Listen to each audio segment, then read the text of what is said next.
সুপ্রিয় শিক্ষার্থী, আসসালামু আলাইকুম। আরিফস একাডেমির পক্ষ থেকে তোমাদেরকে জানাই শুভেচ্ছা। আশা করি তোমরা ভালো আছো এবং সুস্থ আছো।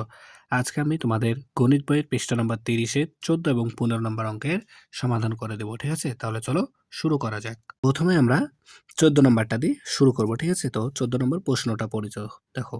বলছে শরীফুল ৭২ টাকা দিয়ে ৩টি খাতা কিনলো। ঠিক আছে? তাহলে ৭২ টাকা দিয়ে ৩টি খাতা কিনেছে। ১২টি খাতা কিনতে তার কত টাকা লাগবে? তাহলে ১২টি খাতা কিনতে তার কত টাকা লাগবে সেটা আমাদেরকে বের করতে হবে। তো আমরা এটা ঐকিক নিয়মে করব। ঠিক আছে? তাহলে চলো করি। দেখো সমাধান। সমাধান। ঠিক আছে? তাহলে দেখো এখানে ৩টি খাতার মূল্য কয় টাকা? ৭২ টাকা। তাহলে আমরা লিখব যে ৩টি খাতার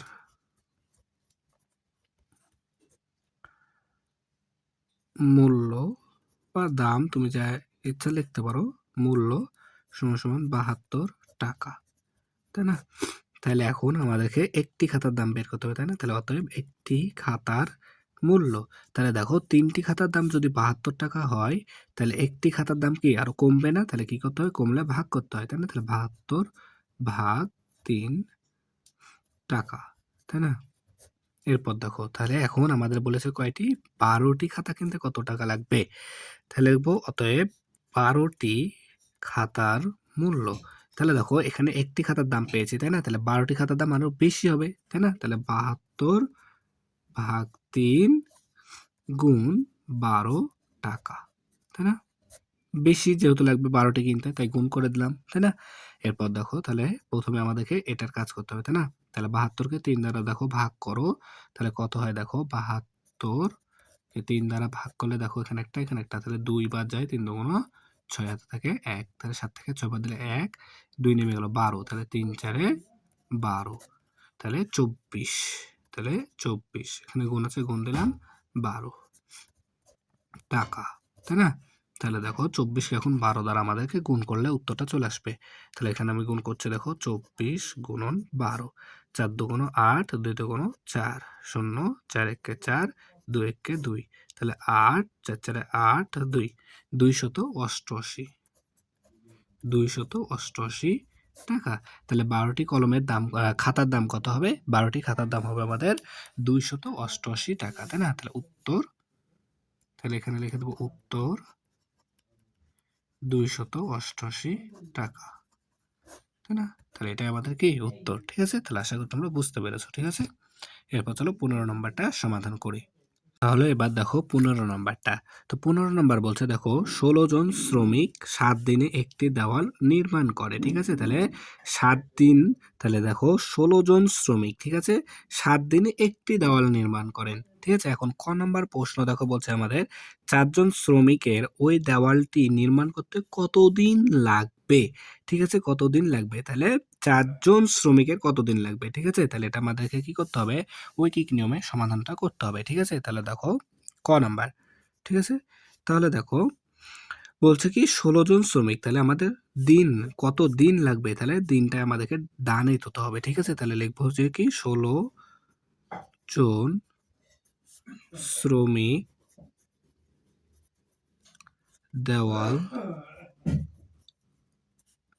নির্মাণ করে কয় দিনে? ৭ দিনে।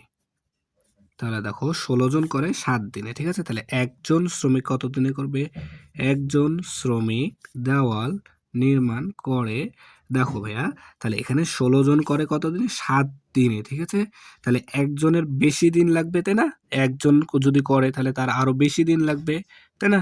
যেহেতু এখানে ৭ দিনে করে ১৬ জন শ্রমিক মিলে ৭ দিনে একটি দেওয়াল নির্মাণ করে।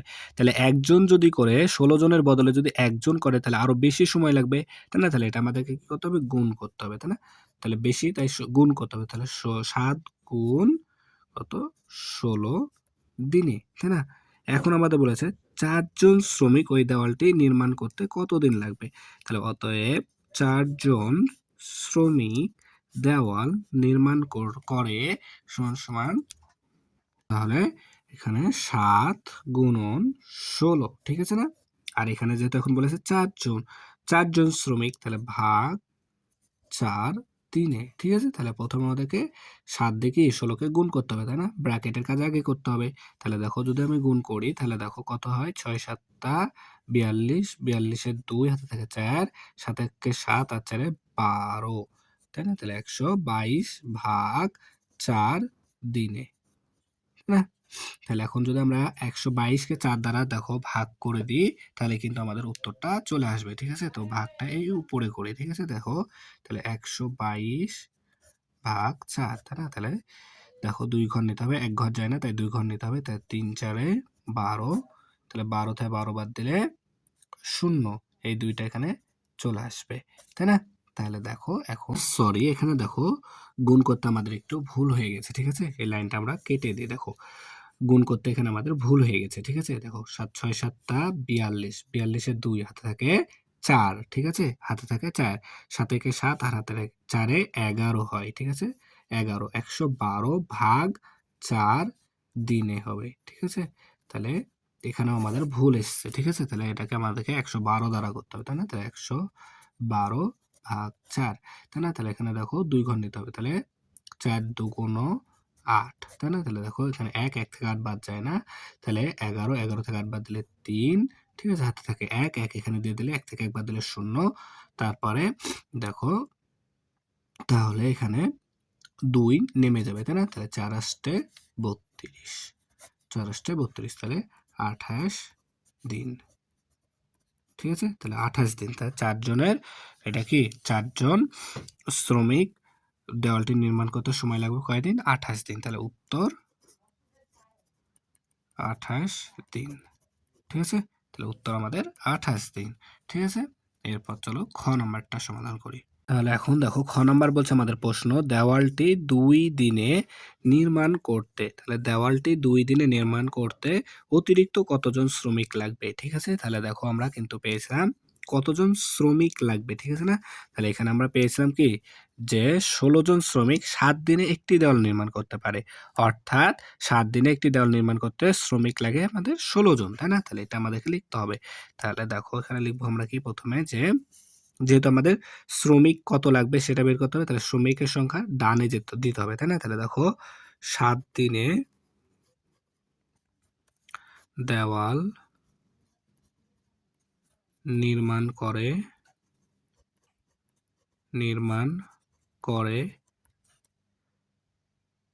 সমান সমান কয়জন? 16 জন শ্রমিক, 16 জন শ্রমিক, তাই না? তাহলে একদিনে দেওয়াল নির্মাণ করে, তাহলে দেখো একদিনে, তাহলে 7 দিনে যদি 16 জন শ্রমিক লাগে তাহলে একদিনে আরো বেশি লাগবে, তাহলে 16 গুণ 7 জন শ্রমিক, তাই না? এখন বলেছে কয়দিন আমাদের 2 দিনে নির্মাণ করতে অতিরিক্ত, তাহলে 2 দিনে নির্মাণ করতে হবে এখন, তাই না আমাদেরকে? তাহলে দেখো অতএব 2 দিনে দেওয়াল নির্মাণ করে সমান সমান 16 গুণ 7 ভাগ 2 জন শ্রমিক, তাই না? তাহলে এখানে 16কে যদি 7 দ্বারা গুণ করি তাহলে 112 ভাগ 2, তাই না? তাহলে এটাকে যদি আমরা ভাগ করি দেখো 112কে 2 দ্বারা যদি ভাগ করো দেখো 112 ভাগ 2, তাহলে 5 2 10, 1 2, 6 2 12, তাই না? তাহলে 56 জন শ্রমিক, তাহলে এখন 2 দিনে লাগবে 56 জন, 56 জন, তাই না? তাহলে 2 দিনে মোট শ্রমিক লাগবে 56, তাহলে এখন অতিরিক্ত কতজন লাগবে? তাহলে অতএব আমরা এখানে লিখবো যে কি অতিরিক্ত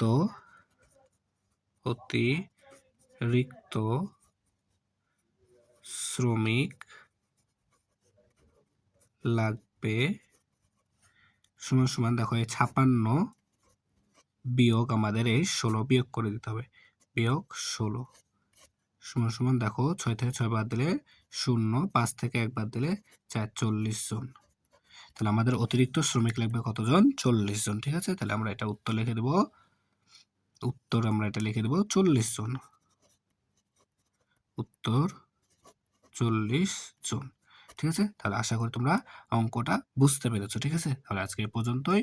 ভিডিওটি ভালো লাগলে অবশ্যই লাইক কমেন্ট শেয়ার করতে ভুলবে না এবং পরবর্তী ভিডিও সবার আগে পেতে আমাদের চ্যানেলটি সাবস্ক্রাইব করে রাখবে। আল্লাহ হাফেজ, আসসালামু আলাইকুম ওয়া রাহমাতুল্লাহ।